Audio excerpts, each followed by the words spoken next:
3、2、1 Move！ 大家好，我係 Cooking Momo。今日我哋嚟焗 bagel。bagel 係我最中意焗嘅麵包，排行榜第一名。佢口感煙韌，發酵時間短，先至整得特別快。而且原味嘅 bagel 變化好多，可以加甜嘅配料，又可以加鹹嘅配料。首先，我哋嚟整個麵團。喺個大碗入邊加500g 嘅高筋麵粉，然後喺啲麵粉入邊挖3個窿。分別加入20g 嘅砂糖、4g 速溶酵母同埋5g 鹽，將呢3樣嘢同周圍嘅麵粉撈一撈。過程中酵母係唔可以直接接觸鹽，因為鹽係會過度抑制酵母嘅作用，而糖就可以為酵母提供營養，令酵母更加活躍。再喺麵粉堆中間挖一個窿，喺個窿入邊倒270g 嘅水。首先用匙羹喺中間嘅位置開始混合啲麵粉同水。然後再慢慢向外圍發展，將出邊嘅麵粉都撈埋一齊。當你覺得用匙羹攪已經變得非常之吃力嘅時候，就可以用手嚟搓麵團。我自己就習慣喺個碗入邊將所有乾麵粉搓入個麵團先。bagel 嘅麵團本身係比較乾身，咁所以搓嘅過程係要用啲力嘅。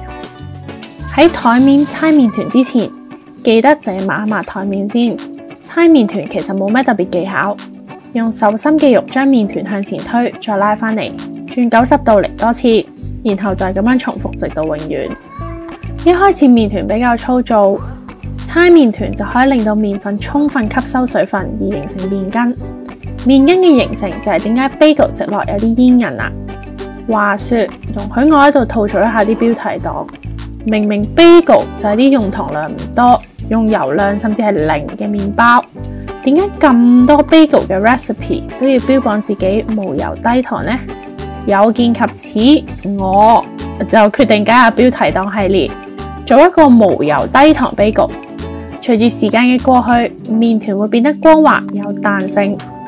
我大概就搓咗15分鐘。搣開麵團嘅一個角落頭嘅時候，係可以見到有層膜，但係佢就好容易穿窿，而個窿側邊都係有鋸齒形。因為 bagel 麵團嘅含水量好低，係冇辦法搓到佢好似其他麵包嘅薄膜狀態。搓完嘅麵團就放喺個碗入邊，冚埋個蓋，發酵最多30分鐘。發酵太耐會令到 bagel 食落嚟口感比較鬆軟，而唔係煙韌。30分鐘之後，個麵團已經脹大咗啲。如果想口感更加煙韌，係可以將發酵時間減到20分鐘。平均切個麵團變成12個細嘅麵團，每個就重65g， 跟住就要整形，將嗰啲麵團搓光滑同埋搓圓，記得冚住其他麵團，以防佢哋表面變乾。整形嘅時候就將麵團嘅邊緣向底下拉，向住中間咁拉，重複直到麵團表面光滑。反轉將個底撳實，冚埋保鮮紙，鬆弛10分鐘。10分鐘之後，就將你第一個整形好嘅麵團反轉放喺張台度，用麵包棍左右碌開，變成一個長方形。拉薄個底嘅邊緣，再由上而下咁捲起個麵團，變成一條麵條。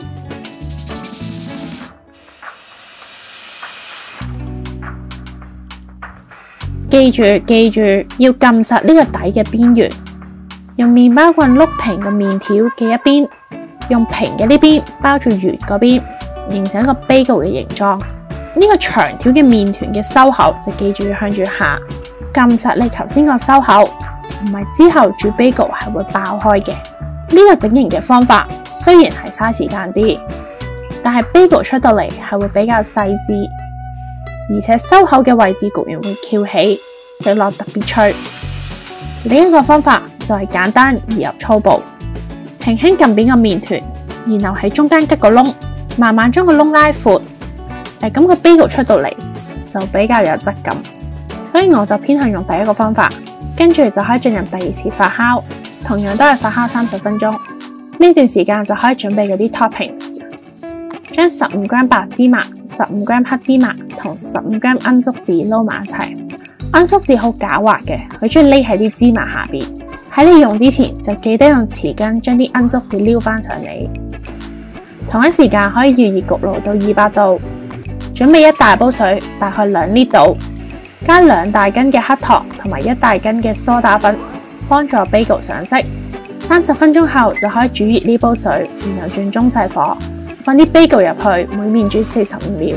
因為 bagel 會脹起嘅，咁所以千祈唔好太心急，同一時間喺一個煲入邊煮太多。煮 bagel 可以令到外層嘅麵皮早啲熟化，咁你焗嘅時候就可以避免 bagel 膨脹，變成一個鬆軟嘅麵包。麵包皮喺焗完之後會形成一個脆硬嘅外殼，所以煮 bagel 嘅時間越長 ，suppose 係會越有咬口。煮太耐或者水太滾呢，會令到你焗完之後麵包皮會巢晒。用中細火每面煮45秒至1分鐘就 OK。如果你唔好撳實個收口呢，個 bagel 係會爆開變成 U 型嘅。想補救嘅話，可以用牙籤拮喺兩邊。焗完之後記得拎走牙籤就 OK 啦。拎起啲 bagel， 擎乾大部分嘅水，攤凍一陣之後，趁表面仲有啲水分，就可以反轉 high 啲 toppings。放上個焗爐，放喺焗爐嘅上層，用200度焗20分鐘。焗完之後就可以放喺個架度攤凍。可以用刀將 bagel 切開一半，搽上啲忌廉芝士，鋪啲煙三文魚，砌埋幾片薄片嘅番茄仔同埋啲生洋葱，冚埋另一罐 bagel， 咁就搞掂啦。